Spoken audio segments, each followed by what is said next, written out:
El día de hoy, miércoles 29 de septiembre, vamos a ver en nuestra materia de español el tema comentando cuentos. Primero que nada vamos a recordar las partes de un cuento. Todo cuento tiene su inicio, su desarrollo y su final. En el inicio vamos a plantear cómo es la historia, es el comienzo de la historia. Los cuentos normalmente comienzan con había una vez, érase una vez, hace muchísimos años. En el inicio, nosotros, aparte de plantear la historia, vamos a plantear cómo es el lugar donde se origina el cuento. Por ejemplo, había una vez en un país muy lejano, había una vez en una granja, había una vez en un castillo muy grande. Ahí estamos nosotros definiendo el lugar donde se va a desarrollar nuestro cuento, nuestra narración. En el desarrollo, sin en cambio, es donde se va a presentar el conflicto de la historia. Aquí se va a ver ya la problemática de qué ocurre en mi narración.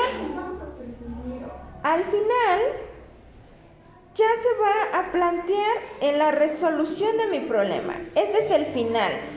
La parte final es en donde ya el conflicto que se vio en el desarrollo ya se ve solucionado y llega un final feliz, como en los cuentos de las princesas, que siempre terminan en algo feliz, en que la princesa se casa con el príncipe. Esa es la parte final, en donde se resuelve ya el conflicto. Entonces todo cuento va a tener un inicio, un desarrollo y un final. Bueno, vamos a leer el cuento del patito feo y después lo vamos a comentar acerca de qué trató, cuál fue el inicio del cuento, cuál fue su desarrollo y cuál fue su final, cuáles son los personajes que intervienen en el cuento, y posteriormente en una hoja blanca o en la libreta o en alguna hojita que tengan de reuso, vamos a crear un cuento nuevo. Vamos a utilizar 3 de los cuentos tradicionales que ya conocemos, como Los Tres Cerditos, El Patito Feo, que es el que acabamos de leer, el que vamos a leer, y el de La Caperucita Roja.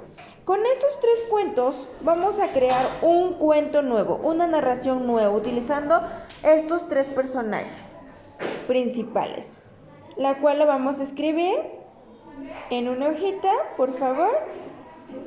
Y le vamos a inventar, le vamos a crear un título nuevo. Ya no se va a llamar La Caperucita, ni Los Tres Cerditos, ni El Patito Feo. Vamos a crearle un título nuevo porque vamos a hacer una mezcla de personajes.